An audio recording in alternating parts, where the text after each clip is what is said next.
சாரியில் இந்த மாதிரியும் கட்டலாமா? அப்படி தான் இன்றைக்கி நம்ம கட்ட போகிறோம். ஃபர்ஸ்ட் வந்து பார்த்தீங்கன்னா இந்த மாதிரி சாரியோட எண்ட் எடுத்து உங்கள் லெஃப்ட் சைடில் டக் பண்ணிக்கோங்க. அப்புறம் உங்கள் ரைட் சைட்லையும் டக் பண்ணிக்கோங்க. இப்போ வந்து பார்த்தீங்கன்னா ப்ளீட்ஸ் உங்கள் ரைட் ஹேண்ட்லேருந்து ஸ்டார்ட் பண்ணாமல் லெஃப்ட் ஹேண்ட்லேருந்து இந்த மாதிரி ஸ்டெப் பை ஸ்டெப்பாக ஸ்டார்ட் பண்ணிவிட்டு ஒவ்வொரு ப்ளீட்ஸாக இந்த மாதிரி லைட்டாக மூவ் பண்ணி அதை டக் பண்ணுங்கள்.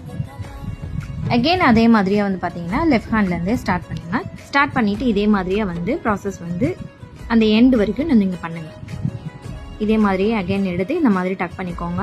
அதுக்கப்புறம் ஒரு ரொட்டேட் வந்துட்டு இப்போ வந்து பல்லுவை ஸ்டார்ட் பண்ணிடுங்க. ஸோ பல்லு வந்து எடுத்ததுக்கப்புறம் அதை வந்து அலைன் பண்ணி அதை பின் பண்ணிக்கோங்க. பின் பண்ணதுக்கப்புறம் வந்து பார்த்தீங்கன்னா உங்கள் செஸ்ட் ப்ளீட்டோட ஃபர்ஸ்ட் ப்ளீட்டை இந்த மாதிரி நல்லா புல் பண்ணி இழுத்துட்டு வந்துட்டு உங்கள் ரைட் சைடில் வந்து இந்த மாதிரி வந்து பின் பண்ணிக்கோங்க. ஸோ உங்கள் சாரியை வந்து நீங்கள் ஹாஃப் சாரி மாதிரி அழகாக ட்ரை பண்ணலாம். இந்த ட்ரிக் உங்களுக்கு ரொம்ப பிடிச்சிருந்துச்சுன்னா மறக்காமல் ஒரு லைக் பண்ணுங்கள். தேங்க்யூ.